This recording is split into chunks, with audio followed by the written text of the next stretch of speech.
Hello everyone. तो यहाँ पर आपका 8 अक्टूबर का सेकंड शिफ्ट का जो एग्ज़ाम है एसएससी सीजीएल का आपका एमटीएस का वो भी आपका समाप्त हो चुका है। काफ़ी ज़्यादा मेहनत लगती है सारे क्वेश्चंस को कलेक्ट करने में, क्वेश्चंस नहीं मिल पाते।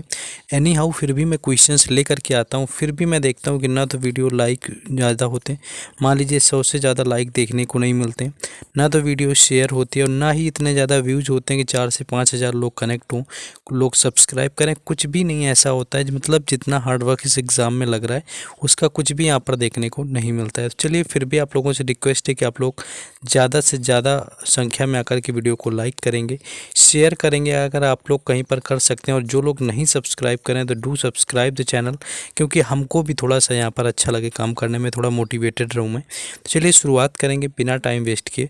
पहला क्वेश्चन पूछा गया था कि प्रेरणा जो माली हैं, श्री माली को संगीत नाटक अकादमी पुरस्कार कब दिया गया था? तो 2009 इसका राइट आंसर हो जाएगा। प्रेरणा श्री माली को 2009 के अंदर संगीत नाटक अकादमी पुरस्कार दिया गया। और संगीत नाटक अकादमी पुरस्कार की मैं बात करूं तो इसकी स्थापना आपकी 1953 यानी कि 1953 में हुई थी। दूसरी चीज़ 2009 में क्या हुआ था कि जो भीमसेन जोशी हैं हिंदुस्तानी शास्त्रीय संगीत से, इनको मिला हुआ था भारत रत्न, ये भी याद रखना है, इनको मिला था 2009 में। और इनका जो रिलेशन है वो किस घराने से अगर पूछे तो इनका किराना घराना से। सारी चीज़ें याद रखना है, यही सारे क्वेश्चन घूम फिर के आपको देखने को बार बार मिल जाते हैं। नेक्स्ट क्वेश्चन है आपका कि सिरका में बेकिंग सोडा मिलाने पर आपका कौन सी गैस निकलती है? तो सिरका की मैं बात करूं तो CH3COOH ये आपका सिरका हो गया। इसमें बेकिंग सोडा अगर आप मिलाएंगे मान लीजिए, तो इसमें जैसे बेकिंग सोडा मिलाया जाएगा तो आपकी CO2 रिलीज़ होती है, यानी कि कार्बन डाइऑक्साइड यहाँ पर रिलीज होती है, यानी कि NaOH CO3 जब आप इसमें मिलाते हैं तो आपकी CO2 जो गैस होती है वो आपकी क्या होती है इसके अंदर रिलीज होती है। तो कार्बन डाइऑक्साइड जो है इसका राइट आंसर हो जाएगा, जो कि सिरका में बेकिंग सोडा मिलाने से क्या होता है निकलती है। तो यही क्वेश्चन आपका एग्जैक्ट पूछा गया था कि कौन सी गैस निकलती है। नेक्स्ट क्वेश्चन आपका ये पूछा गया था कि जो आपका त्रिपक्षीय युद्ध हुआ था, यानी कि त्रिपक्षीय संघर्ष के बारे में सभी को पता होगा। जो ये त्रिपक्षीय संघर्ष हुआ था तो इसमें कौन कौन से वंश शामिल थे? तो एक तो आपका प्रतिहार शामिल था, आपको पता होना चाहिए। प्रतिहार के बाद में आपका एक तो पाल वंश शामिल था, और पाल के बाद में एक आपका वंश था राष्ट्रकूट। ये 3 वंश थे जिनको त्रिपक्षीय संघर्ष कहा गया। प्रतिहार वंश था, पाल वंश था, राष्ट्रकूट वंश था। और ये तीनों के तीनों लड़ किस लिए रहे थे जिसकी मैं बात करूं तो ये कन्नौज के सिंहासन के लिए लड़ रहे थे, यानी कि इनको कन्नौज पर कब्जा जमाना था। ये भी आपसे पूछा जा सकता है कि किसके लिए ये त्रिपक्षीय संघर्ष हुआ, तो वो कन्नौज के लिए हो रहा था। और ये 785 से लेकर के आपका 816 ईस्वी के आसपास चला हुआ था। तो 785 से लेकर के 816 तक चला हुआ था। तो अगर टाइम पीरियड भी आपसे नेक्स्ट शिफ्ट में पूछेगा तो आई होप कि आप लोग बता पाएंगे। नेक्स्ट क्वेश्चन है आपका यहाँ पर कि अन्नपूर्णा देवी किस वाद्य यंत्र से संबंधित है? यहाँ पर आपका वाद्य यंत्र लिखना है। वाद्य यंत्र की मैं बात करूँ, ये आपका रिपीटेड क्वेश्चन है 10 बार का, तो ये सुरबहार इसका राइट आंसर हो जाएगा। सुरबहार से रिलेशन है अन्नपूर्णा देवी की, और ये वाइफ है पंडित रविशंकर की, ये भी याद रखना है। अन्नपूर्णा देवी ही वाइफ हैं पंडित रविशंकर की, जो कि संबंधित है सितार से। और पंडित रविशंकर को 1999 यानी कि 1999 में इनको मिला है भारत रत्न। दूसरी चीज़, पंडित रविशंकर के एक भाई हैं उदय शंकर। उदय शंकर के बारे में भी क्वेश्चन पूछते हैं कि जो फ्यूजन डांस है, यानी कि जो आपकी फ्यूजन डांस है आपका मॉडर्न जो होता है, तो उसके जनक कौन माने जाते हैं? तो वो उदय शंकर माने जाते हैं। तो इसको भी यहाँ पर याद रखेंगे। देखिए प्रीवियस ईयर से क्वेश्चन बन रहे हैं, तो मैं आपको प्रीवियस ईयर जो लोग नए जुड़े हुए उनको मैं बता दूँ कि अगर आप PDF लेना चाहते हैं प्रीवियस ईयर क्वेश्चंस की, तो पहली चीज़ तो 2024 के जो एग्ज़ाम हुए उसकी हमने ये PDF फॉर्मेट में पूरी ई-बुक तैयार करी हुई है। इसमें 2024 के जो SSC के एग्ज़ाम है उनके सारे क्वेश्चंस टॉपिक वाइज मिलेंगे, 40+ टॉपिक होंगे। और उसके साथ साथ आपको MTS 2022 और 2023 की जो एग्ज़ाम हुए हैं उनके GK GS की PDF with extra fact solution आपको मिलेगी ओनली 49 रुपीज़ में। इस कंटेंट के हिसाब से प्राइस काफ़ी कम है। जो लोग ऑलरेडी ले चुके हैं और चैनल से पहले से जुड़े हुए हैं तो उनके लिए नहीं रहता है, आप लोग स्किप करके आगे बढ़ जाया करिए। और जो लोग नए जुड़े होते हैं वो लोग हमसे ज़्यादा से ज़्यादा मात्रा में जुड़ें, इसलिए आप बताना पड़ता है। तो ये व्हाट्सएप नंबर है, इस पर जाकर के आप कांटेक्ट कर सकते हैं। चलिए आ जाते हैं अपने क्वेश्चन के ऊपर। नेक्स्ट क्वेश्चन, अन्नपूर्णा देवी आपका हो गया। नेक्स्ट क्वेश्चन आपका ये था कि जो नटराज हैं वो किस भगवान से रिलेटेड हैं आपके। देखिए जो नटराज की मूर्ति होती है भगवान शिव से समर्पित होती है, यानी एक तरह से वो शिव का ही पार्ट होता है, भगवान शिव का। तो शिव इसका राइट आंसर हो जाएगा, जो कि नटराज से आपका रिलेशन है।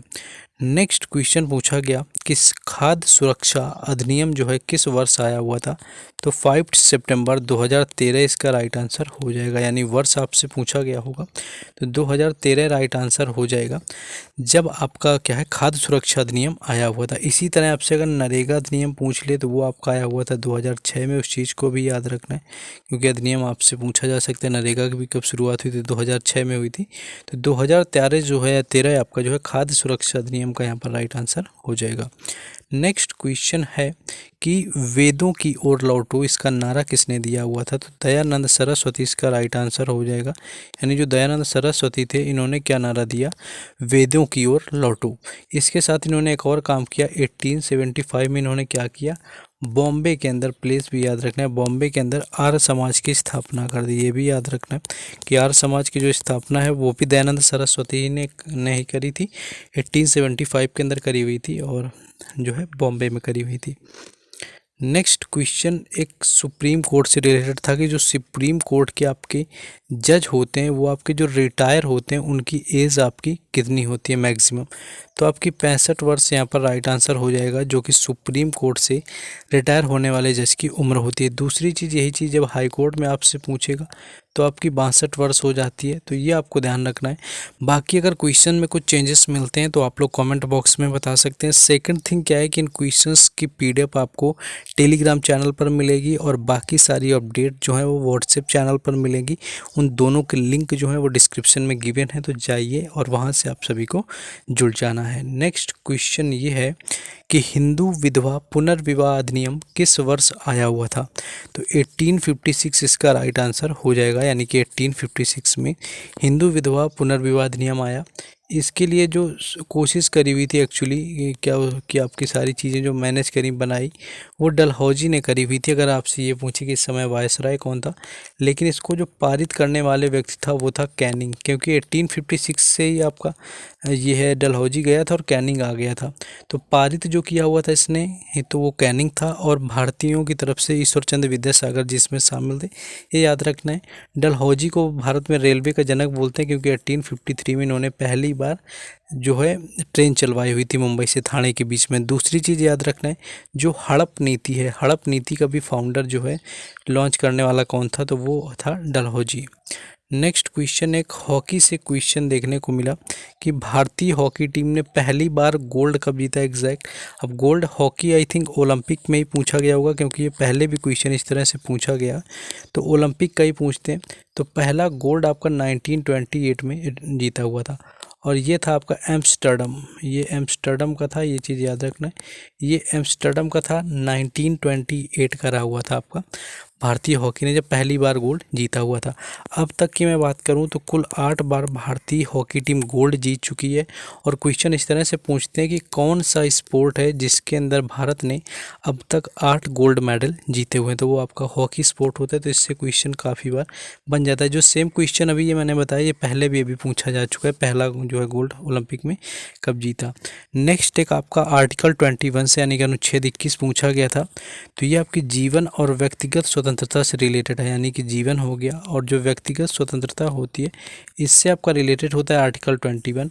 और 21A अगर आपसे पूछे जाएगा तो ये आपका रिलेटेड होगा शिक्षा से, ये आपका शिक्षा से रिलेटेड होता है अनुच्छेद, जो कि आपका 18th जो संविधान संशोधन हुआ था जाकर के 2002 के अंदर, तब इसको जोड़ा गया था।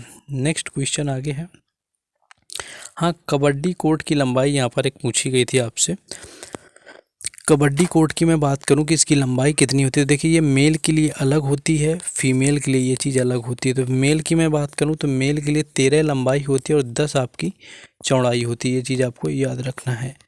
13 आपकी लंबाई और 10 चौड़ाई। फीमेल के लिए 12 लंबाई होती है और 8 आपकी चौड़ाई होती है। तो जो भी आपका पूछा हो लंबाई चौड़ाई पुरुष महिला आप लोग समझ सकते हैं। मेल के लिए 13x10, फीमेल के लिए 12x8। नेक्स्ट क्वेश्चन है आपका कि आपका एक क्वेश्चन ये पूछा गया कि जो जिंदगी नामा पुस्तक है वो किसने लिखी हुई है। तो कृष्णा सोबती इसका राइट आंसर हो जाएगा, यानी कि जो जिंदगी नामा है वो कृष्णा सोबती ने लिखा हुआ है।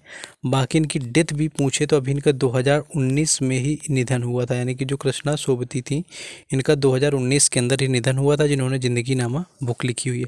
तो ज़्यादा से ज़्यादा कोशिश करें कि आपको हर शिफ्ट कम करवा दें। थर्ड शिफ्ट का भी एनालिसिस क्वेश्चन कोशिश करेंगे, लाएंगे, करेंगे।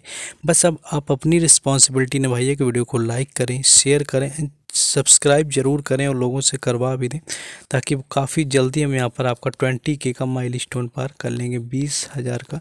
तो आई होप कि आप लोग करवाएंगे। मिलते हैं नेक्स्ट वीडियो में। जय हिंद।